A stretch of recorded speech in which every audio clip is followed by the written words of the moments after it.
This week I finally put my Nikonos 3 underwater camera to the test. Oh yeah, one more thing. I can't swim. The Calypso underwater camera was introduced in the 1960s, designed in part by famed marine explorer and conservationist Jacques Cousteau. The camera was absorbed by Nikon, and they advanced the design all the way through the Nikonos V and RS before abandoning the line entirely. This Nikonos 3 was purchased recently before the pandemic hit, preventing it from being tested until now. In what seems like another life, before lockdowns and quarantines and stuff like that, I got interested in underwater photography. After a little research, I realized that though more fashionable, the Nikonos 4 and 5 were much less reliable than the earlier models, which all descended from the Calypso camera, which was designed in part by Jacques Cousteau, or as the film may have mentioned.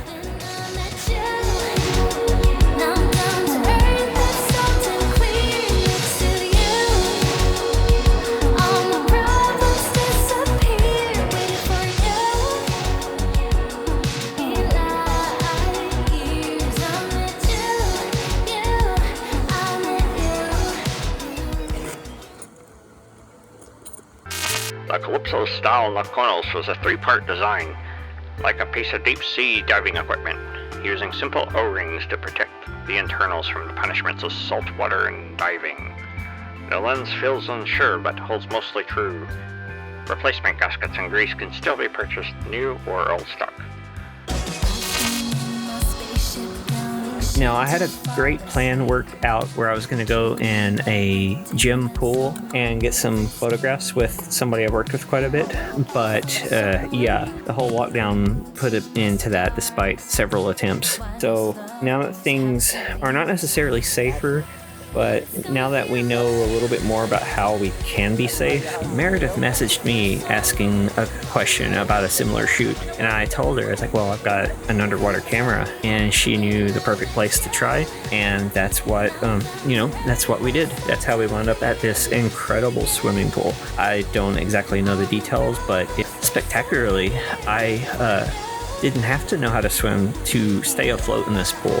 It's kind of like the salt effect where you don't sink. But anyway, it was a marvel, and I was super excited to shoot here. The only catch was that it had seen a lot of action earlier that day, and the water was very cloudy. The 35mm Nikonos lens I have can be used easily above water, and it's actually a pretty nice lens. So we snapped these kind of quote-unquote safeties in the little waterfall here. Really wasn't necessarily a bad use for the camera because I was wading in water and the water was splashing all over me, so I really wouldn't have wanted to take most cameras into that situation.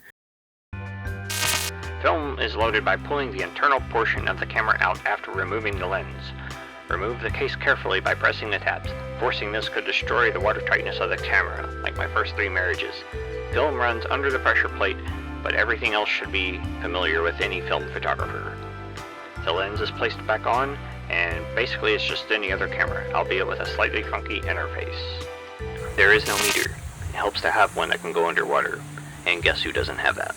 The 28mm UW lens, on the other hand, can be used above water, but it's really best used underwater because it's made to compensate for the diffraction that happens when the water is pressed against the lens. But I'll probably leave that explanation for others, but just that's the basic idea. But also, it was really kind of freaky to not be able to sink. Like, I knew my instinct was that I could just fall to the bottom and then I would work with that, but I would dunk my head under the water and it was like the water was pushing me back out. It was really surreal to me. But the good thing is, after a few minutes, we kind of warmed up a little bit literally and started figuring things out.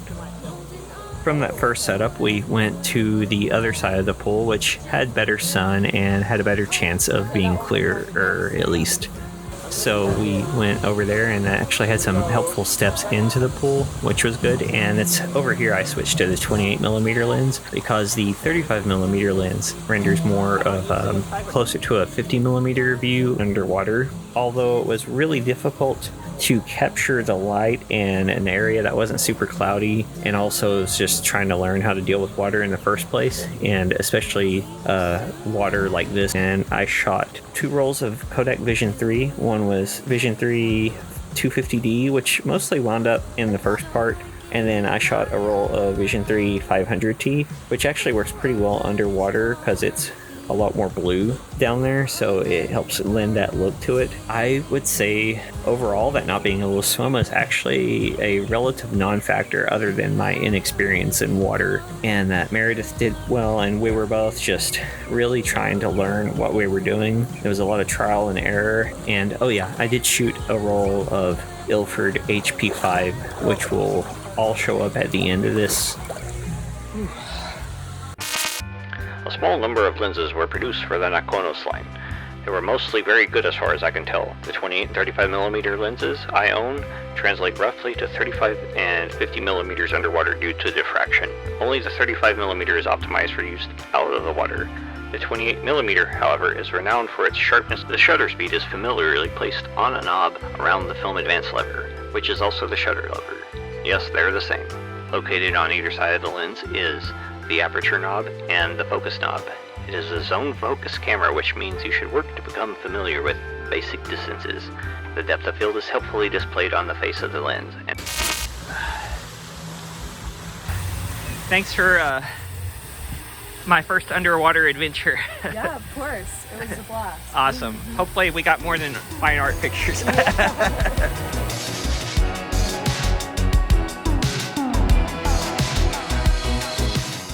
I was happy overall with all of the Vision 3 shots as far as color goes. I metered poorly, but I think it was mostly because the water was cloudy and I didn't fully anticipate that. But still, I didn't have any way to measure the light directly underwater, so I would suggest probably getting an underwater light meter if you can get one, or the Nikonos 5 and I think 4 can both meter underwater, and that might be a good way to do it. Still, I'm glad I got a 3. I think it's more robust and it'll do better, and it might be more forgiving for my mistakes. There was also some debris in the water. I think it kind of works for it, and you saw the second photo where some kind of plant had gotten in front of the lens, and it looks like a pretty cool light flare. And I got a lot of ideas for what I do next time, and a lot of times that's what your first shoot with something is all about. You just learn what you can do the next time. You catch glimpses of the things that work and you see things that don't work, and they all inform you equally and allow you to go out again. So as long as I can find a swimming pool, you can count on me doing this again, and hopefully I'll learn to swim before too long, and that'll make it a lot easier. Have you used underwater cameras? Let me know if you've done anything like this, or at least kind of done some in the surf type photographs or whatever with other waterproof cameras. Unloading the camera is much the same as any other camera. However, the sprocket release is on the shutter speed dial, and the lens must be removed before attempting to open the camera. I highly recommend drying the camera as thoroughly as possible before taking it apart. A terry cloth towel seemed to do just fine. Take care when shooting in salt water. Again, some basic care guidelines will be linked in the description and end cards. Fare thee well, mariner, and use your Nikonos III wisely. So there you go. That's how they turned out. I'm a little mixed on them, but I feel pretty good considering that I can't even swim. I've gotten pretty comfortable by the end of it. And also the water was pretty cloudy, which definitely had an effect on the photos, as you could see. But overall, there was a lot to learn from here. I could have held this video another couple weeks to try to get some other shoots, some other locations, but I thought I'd go ahead and share it because this is the process of learning. You have to test and you have to learn. And I'd never shot this type of photography before, of course. So I was pretty thrilled to be doing something new. But overall, I would say it worked out. It's definitely a learning experience, but I'm excited to get out and try this again. This is my first Jamie Maldonado vlog. So thank you for watching, and I'm gonna just see where this goes. I am now under 200 hours of watch time away from being eligible for YouTube partnership, so thank you all for everyone who's been watching and watching extra. If you would like to do that, I've got playlists linked. Also, read my description for various links and also important resources for the Black Lives Matter movement and, important things that we need not to forget. Thanks. Bye. Spaceship, drowning sheep to fall asleep.